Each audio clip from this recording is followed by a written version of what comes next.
I shall discuss about potentiometry.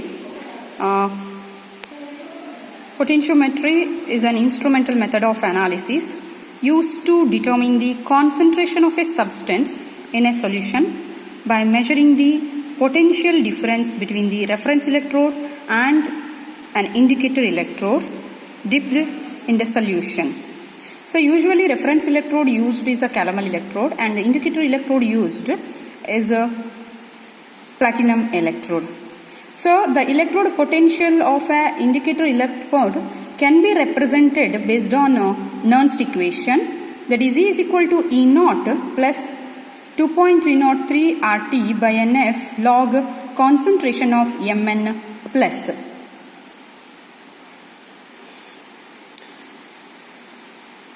During titration, there is a change in the concentration of ions, that is Fe2 plus ions and Cr plus 6 ions, and hence the potential of the electrode changes.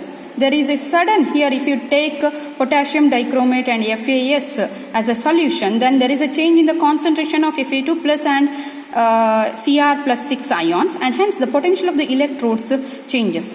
There is a sudden change in the potential at the equivalence point when you plot EMF against the volume of the titrant added, and the end point usually located from the inflection point of the titration curve. Or the better method is to locate the end point more precisely by employing a derivative methods in which the first derivative curve delta E by delta V plotted against volume, in which the maximum at the end point or the maximum point of inflection of the titration curve, that is the end point. Or you can take a second derivative curve. I've shown all the three types of curve. If you take EMF against volume of titrant, you will get a S-shaped curve. Or you can take delta E by delta V against volume of titrant, we will get this type of curve, and maximum point of inflection equivalence to equivalence point, and or you can take a second derivative curve.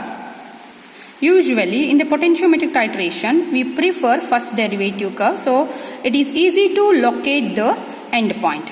And coming to the instrumentation, usually in the instrument it consists of two electrode, reference electrode and the indicator electrode, and those electrodes are connected to a potentiometer, and in the beaker we usually take an analyte solution, and then titrant is added from the microburette. Usually the mixing up of the solution is done by using a magnetic stirrer. The main application of potentiometric titration is the potentiometric estimation of Morse salt solution using standard potassium dichromate solution. So here indicator electrode used is a platinized platinum foil, reference electrode is a calomel electrode analyte solution, it is a acidified Morse salt solution or FAS solution. Titrant solution is a standard potassium dichromate solution. So before the titrations, you take a ferrous ammonium sulfate solution in the beaker, only ferrous ions are present.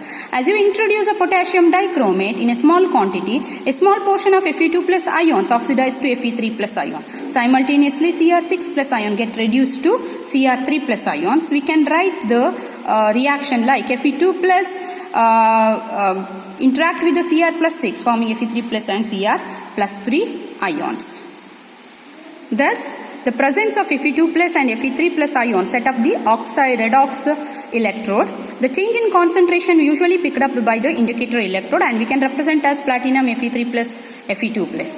So the electrode potential usually we represent E is equal to E naught plus 0.0591 by E1 log Fe3 plus concentration of Fe3 plus by concentration of Fe2 plus. As the titration proceeds, usually the concentration of Fe3 plus ion goes on increases and Fe2 plus decreases, resulting in the increase in the EMF of the cell. At the equivalence point, all Fe2 plus ions are converted into Fe3 plus ion, and the redox electrode platinum Fe3 plus Fe2 plus vanishes, and the EMF of the cell increases rapidly. On addition of slight excess of dichromate solution, usually it introduces Cr plus 6 ions along with the Cr3 plus ions present. So the new redox electrode come to exist, that is platinum Cr plus 6, Cr plus 3. This changeover of electrode that usually leads to the large increase in the potential at the end point. So at the equivalence point, there is a steep rise in the EMF which helps to locate the titration point. So then you have to plot a graph by taking either you can take EMF versus volume of titrant added, or by plotting delta E by delta V versus volume of the potassium dichromate added, you will get the equivalence point. From the equivalence point, you can able to calculate the strength of FAS, and in turn you can able to calculate quantity of FAS present in the given sample. In this way, you can able to calculate the concentration or quantity of FAS present in the given sample by titrating with the potassium dichromate. The main advantage of potentiometry is you can use a colored solution. Method of used to titrate a mixture of acids with the differ greatly in their strength. Microscale quantity can be determined. Even dilute solution can be titrated. The main limitation is the cost of the instrument and calibration is required. Thank you. Now I shall explain the potentiometric titration. In the potentiometric titration, we have to use two electrodes. The one electrode, what we call it as an indicator electrode, another one is a reference electrode. The indicator electrode used in all in a redox titration is a platinum electrode. Actually, it will respond to the change in the concentration of ion, and the other reference electrode used is a calomel electrode. So, we will construct a cell. The first part in a potentiometric titration is you have to dilute the given Morse salt solution. So, the main experiment is based on the redox titration. Here we use potassium dichromate and Morse salt solution, FAS, ferrous ammonium sulfate solution. So, the ferrous ammonium sulfate solution we provided in the standard flask. So, a known quantity of small quantity of ferrous ammonium sulfate is given in the standard flask. First, you have to dilute this ferrous ammonium sulfate solution. So, here for dilution, I will just introduce a demineralized water and make up to mark.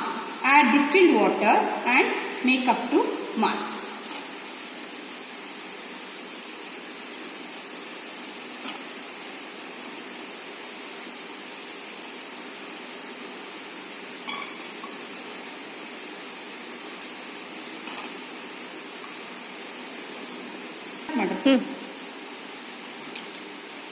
So then you add up to mark and shake well for uniform concentration like this. Shake well for uniform concentration. Then you have to take 25 ml of FAS in a 150 ml beaker. So now I'll pipette out 50 ml, not this one, 50 ml of ferrous ammonium sulfate solution into clean beaker. Okay. Before, you have to rinse the pipette using ferrous ammonium sulfate solution.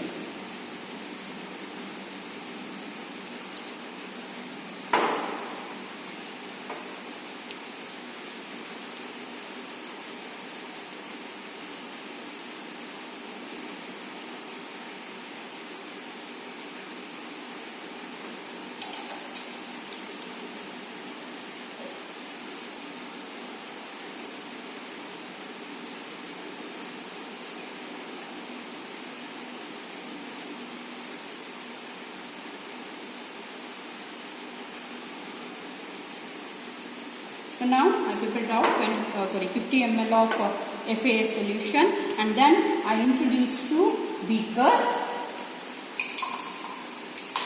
Okay. After this, you have to introduce 2 test tube of sulfuric acid, because we carry redox reaction, and this redox reaction is possible only in acidic medium. So, potassium dichromate is a good oxidizing agent and ferrous ammonium sulfate is a good reducing agent. So, to carry a redox reaction, you have to make medium acidic. So, in order to make it to acidic, you have to introduce 2 test tube dilute sulfuric acid, and then keep this beaker on a magnetic stirrer. Okay. Then you introduce a stirrer and switch it on. It will mix. Then you have to introduce a two electrode, indicator electrode and a reference electrode before you just dry it, wash it and dry it, and that electrode you insert to the FAS solution. Okay.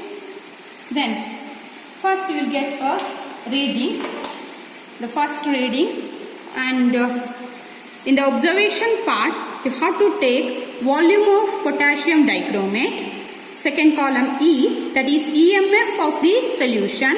The change in EMF that mainly depends upon the change in concentration of Fe2+, Fe3+, Cr3+, Cr6+ ions.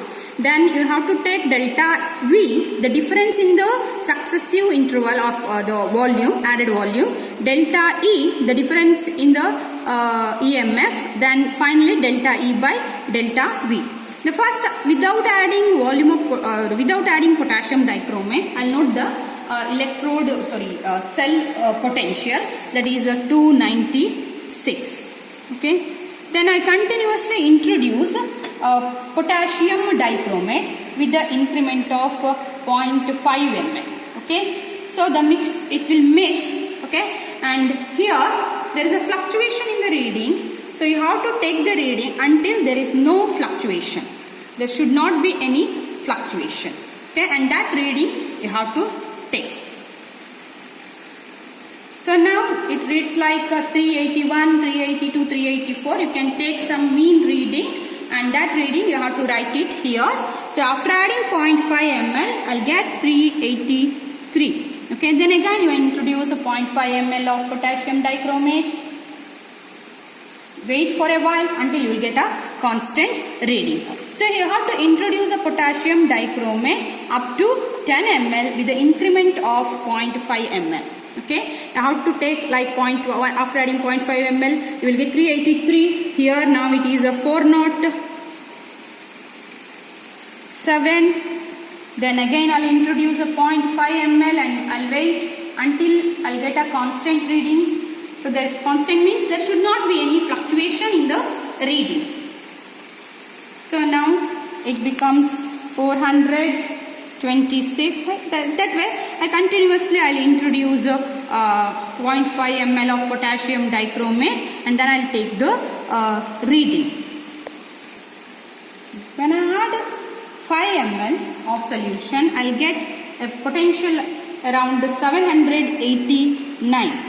Okay, 789 potential. So when before that 4.5 I got only 483. There is a large difference in the potential. This is mainly the shift over of electrode from Fe2 plus, usually it exists platinum Fe2 plus, Fe3 plus electrode gets shifted to platinum Cr3 plus, Cr6 plus. This switchover of electrode or even the end point, that's all Fe2 plus exhaust and only Fe3 plus is come into picture. That time the neutralization, redox reaction take place and sudden jump in the potential is observed. Then again I'll introduce a 0.5 ml of potassium dichromate. So then small increment in the potential is observed. Now onwards again I observe a small increase in the potential. I observed a small increase in the potential, repeated addition of 0.5 ml potassium dichromate. So I observe a small increase in the potential. Now it becomes 803, like small increase. Say I have already a set of reading for calculation purpose I took. So this is I already done the titration. I got a set of reading. In this set of reading, if you observe here, when you add a 4.5 ml, that time I got 483. So again the addition of 0.5 ml drastically increased the potential to 790. EMF is observed 790. Okay, then we switch on to a calculation part. Then you have to calculate delta E, that is E1 minus E2, 0.5 minus 0.0, that gives 0.5. Then 1 minus 0.5. So each time I introduce equal increment of 0.5. So while calculating, you just leave the first row. Okay, then you just write the reading. So now I calculate delta E. So while calculating delta E, I'll take a modulus of E, that is modulus of E2 minus E1. So 356 minus 314, I'll get 42. I'll write first in the second row. Then 374 minus 356, 18. Likewise. So higher reading to lower reading, I subtract and then I'll write the reading. So same way here, 483 I got at when I introduced 4.5 ml. After adding 0.5 ml, I got 790. So you have to subtract 790 minus 483. I got 307. Okay. Likewise, you have to calculate delta E. Then finally, delta E by delta V. That is 42 by 0.5. I got 84. Likewise, 18 by 0.5, 36. Like I have to calculate. Okay, so once you get the complete calculation, now your role is to plot the graph. Okay, this is a complete calculation, set of calculation, and according to this I'll plot the graph. Okay, so x-axis I'll take volume of potassium dichromate added, and the y-axis here volume of K2Cr2O7, and here delta E by delta V. Okay, I have to take delta E by delta V. And what is the highest reading I observed? Delta E by delta V, that is 614. Corresponding to that, I'll take the graph like here for 1 unit. For 1 centimeter, I'll take around 50. Okay, I'll write it as a 50. Then here 100, 150, 200, 250, likewise. 350, 400, 450, 500, 550, and then 600, 650. Okay, here I introduce 1, 2, 3, 4, 5, 6, 7, 8, 9, 10. This is a graph. Basic things I took, x-axis and y-axis. Then I have to plot the graph. So here when I introduce a 0 ml, so there is no, so I'll take at 0.5. So the difference delta E by delta V is 84. This is I'll write somewhere here. Okay, here it's 75, 84. Then the second reading 36 somewhere here, then 24. Then likewise I'll just take the reading, different reading, and at 5 ml what the reading observed is 614. 600 here, 25 in between, somewhere here I got. Okay, so before it is 62, here it is somewhere 36 something. Okay, then after that again the reading is 60. For 5.5 it is 60. For 6 it is 16. Like so I got some reading like this. Okay, then I have to find out the equivalence point. Okay, the point of inflection that gives the equivalence point. This is a maximum curve. Then I'll just put the curve of freehand here up to here like this. Okay, then use the scale, just join these 2 points. Okay, you will get V value. This is equivalence point, that is 5 ml. So you will get a equivalence point of this titration. The titration is K2Cr2O7 versus FAS. Okay, so the volume of potassium dichromate required to neutralize or to carry a redox reaction of FAS is 5 ml. Okay, then we will observe the volume of potassium dichromate for the titration is 5 ml. Based on this, we can calculate the normality of FAS. Normality, we use a standard equation N1V1 equal to N2V2. See, normality of FAS equal to normality of potassium dichromate multiplied by volume of potassium dichromate utilized divided by volume of ferrous ammonium sulfate taken. See, normality of potassium dichromate, here I have used 0.1 normal multiplied by 5, that is volume of what the equivalence point I got. So 5 ml divided by 50. So the normality of potassium more salt becomes 0.01 normal. Then based on this normality, I will calculate the FAS present in the given 250 ml standard flask, that is FAS into equivalent weight of FAS. Equivalent weight of FAS is 392. So 0.01 multiplied by 392, I'll get 0.98 gram. So this is the quantity of FAS present in the given sample, 250 ml standard solution. Okay. So here we use a redox titration. By redox titration, we can able to detect the quantity of FAS present in the given standard flask or given 250 ml standard flask.